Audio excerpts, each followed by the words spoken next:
SouthCoast Swish. You are either all the way in or you are all the way out. And there is no in between. Hello, Hoops fans. Welcome to another Dottie Run production. This is SouthCoast Swish. First and foremost, thanks for being here from the opening tip. Even if you're hearing this months after release, just coming back for the first time, thank you. I know some of y'all will be coming from my former Protect the Nest podcast. Got a lot of great feedback. I'll explain the name change in a bit. We can kind of blame the Arizona Cardinals for already having that trademark, but that's different. Let's get down to brass tacks with what's going on here. SouthCoast Swish, all things hoops from Houston to Hot-lanta, Beale Street on down to Biscayne Bay, men, women, high schools, HBCU, SouthCoast Swish is going to have you covered. Already got a few folks lined up to get in-depth reports on their teams, a couple of them embedded with college squads, and at least one coming to you this week has been with the Pelicans bench. So there's a few more names coming to the pod you'll undeniably know as long as you've been hooping somewhere on this globe the last 20 years. I promise you, you're going to know these people.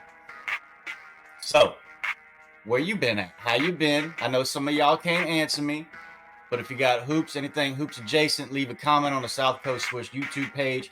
Hit me up on Twitter at doing it Dodson, SouthCoast Swish. Also got a Twitter X account. Hey, long live the little blue bird. But I've been keeping up with the Pelicans. All things Gulf South hoops.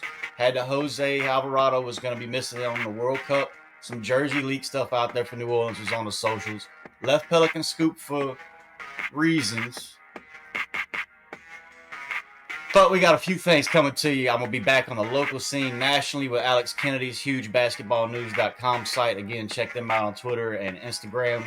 They ran the Mal Monday Hoops Fest Tour, Louisiana scouting features. They had the big thing, was a bunch of high school guys, invite only, 30-something college coaches got in the gym. Went down there, checked it out, and tried to promote the boot and do things like that. I want it to be more positive, not just a hot take of the week. We're going to have some of that, yeah. But, you know, it's not all going to be shouting and debates. It's going to be a lot of protecting that stuff. Coaches coming on, media folks coming on, executives coming on maybe, other writers coming on to give their perspectives, but also give their origin stories. Because we get a lot of the hot take stuff, and we never know who's actually giving it to us. So I'm going to ask them, when was your first love of basketball, sparked? What was your first time writing, publishing, coaching, playing? Is there a memory that stands out? I want to get to that kind of stuff, so that it's more wholesome, authentic, and hopefully the sponsors will pay me a little bit extra money for it too. We've been working on all that, the scouting, doing assistant coach stuff myself, helping these kids find colleges, expanding the writing, starting to learn some of this graphic design and video production stuff.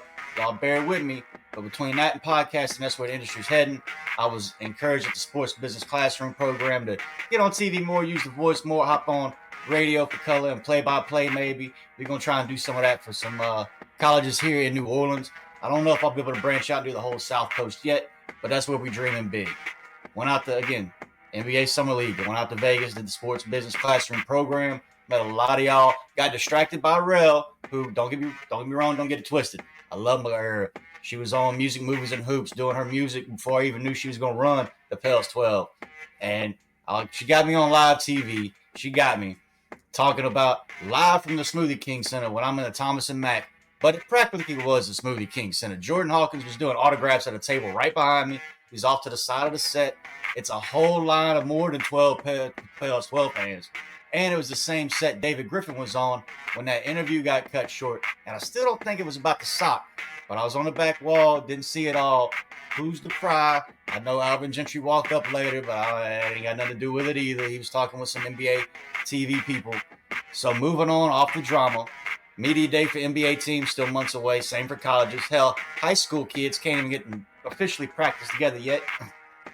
So let's all get together, enjoy some FIBA action, take a moment, shake back off that last late summer trade that gets made. We know that Harden, Dame, Giannis, somebody like that might be on the move.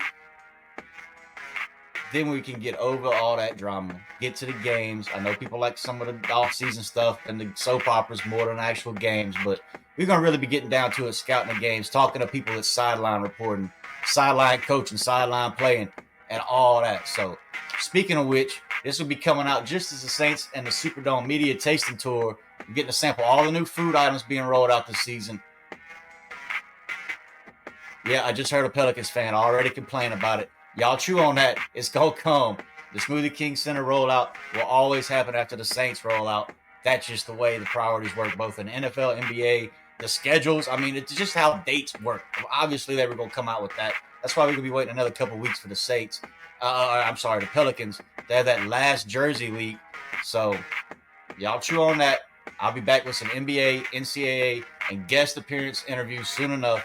Leave some feedback if you got time. I thought I repped this song right, trying to get Memphis type beats, but some couple legendary quotes. Of course, I had to steal one from Griff, but we always got to go back to that Andre and Outkast.